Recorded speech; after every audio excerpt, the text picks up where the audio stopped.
Halo semuanya, perkenalkan nama saya Nabila Anjani dari Prodi Manajemen, kelas MJ111.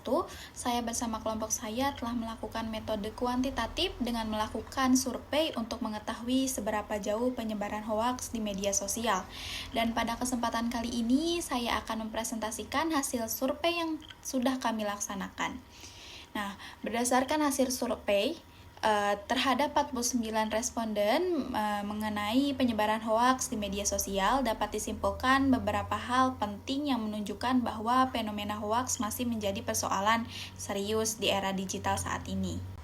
Pertama, mayoritas responden merupakan pengguna aktif media sosial yang berada pada usia produktif. Sebagian besar memiliki lebih dari satu platform media sosial dengan WhatsApp dan Instagram sebagai platform yang sering banyak digunakan. Hal ini menunjukkan bahwa aktivitas digital sudah menjadi bagian dari kehidupan sehari-hari, baik untuk komunikasi, hiburan, maupun mencari informasi.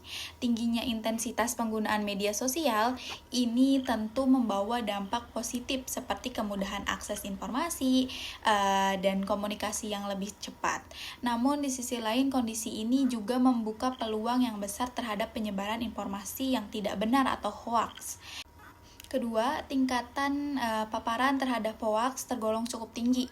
Lebih dari setengah responden menyatakan bahwa mereka sering atau bahkan sangat sering menemukan informasi hoaks di media sosial.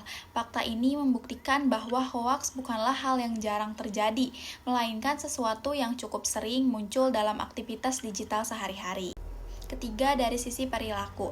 Sebagian besar responden menunjukkan sikap yang cukup bijak. Mayoritas memilih untuk mengecek kebenaran informasi terlebih dahulu sebelum mempercayai atau membagikannya. Hal ini menunjukkan adanya kesadaran awal mengenai pentingnya verifikasi informasi dan tanggung jawab sebagai pengguna media sosial. Namun demikian masih terdapat tantangan. Lebih dari separuh responden belum familiar dengan istilah ICT literasi atau literasi TIK. Meskipun begitu, lebih dari 50% responden setuju bahwa literasi digital membantu seseorang menjadi lebih bijak dalam menggunakan media sosial.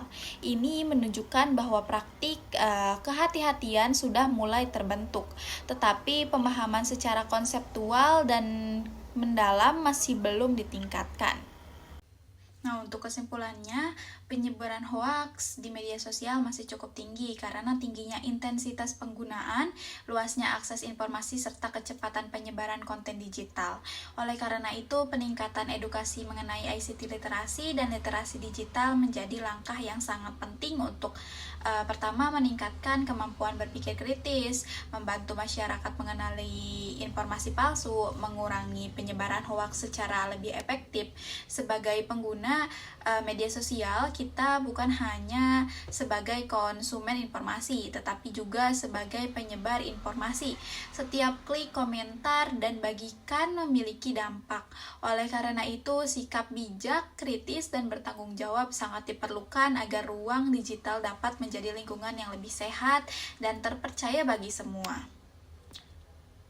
Sekian untuk penjelasan hasil survei mengenai seberapa jauh penyebaran hoaks di media sosial. Atas perhatiannya, saya ucapkan terima kasih.